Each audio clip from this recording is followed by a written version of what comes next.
एक बार फिर आप सभी का स्वागत, वेलकम, खैर मकदम।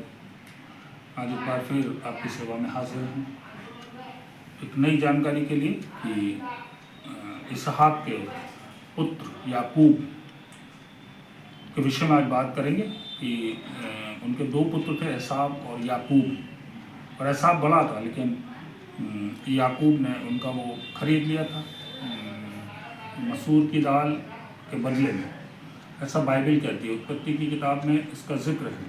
उत्पत्ति 31 में ये लिखा है कि उनकी जो माँ थी, जो जो राहेल थी, रिबका जो थी, रिबका, तो वो परेशान थी क्योंकि उनके पुत्र ने वहाँ की स्थानीय महिलाओं, लड़कियों से शादी कर ली थी और वो उन्हें दुख देती थी। और उन्होंने कहा कि अब तू याकूब से कि इन महिलाओं से शादी न करना, इसलिए तू अपने रिश्तेदारों के यहाँ जा। और वहाँ से निकल कर वे पद्दनराम को होते हुए लाबान के घर पहुँचे, जो उनके मामा थे और इस्माइली वंश के थे।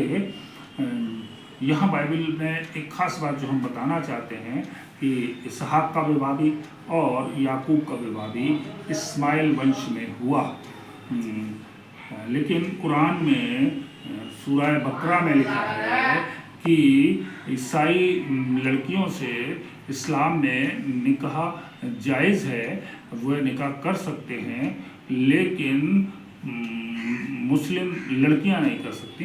जबकि बाइबल में ये लिखा है कि इसहाक और याकूब दोनों अपने ये इस्माइल वंशियों में जाके उन्होंने विवाह किया।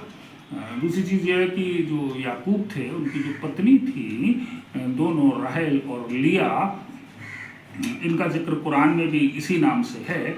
और इन्होंने अपनी पत्नी राहेल और लिया के यहाँ लिए अपने ससुराल में बहुत परिश्रम किया और 20 साल तक रहे। और उसके बाद जब उन्हें लेकर आए तो उनकी पत्नी राहेल ने क्या किया कि वो अपने गृह देवताओं को भी छुपा कर ले आई। सो ये बात पता चलती है कि उस समय में भी लोग देवी देवताओं की उपासना किया करते थे। हमारी ये जानकारी आपको कैसी लगी, आप हमें ज़रूर कमेंट किया करें, और ताकि हम भी आपको नई नई जानकारियाँ ला के देते रहें। और इस पे कमेंट और आपके विचार हमें चाहिए। खुदा आपको अच्छे से रखे। आमीन।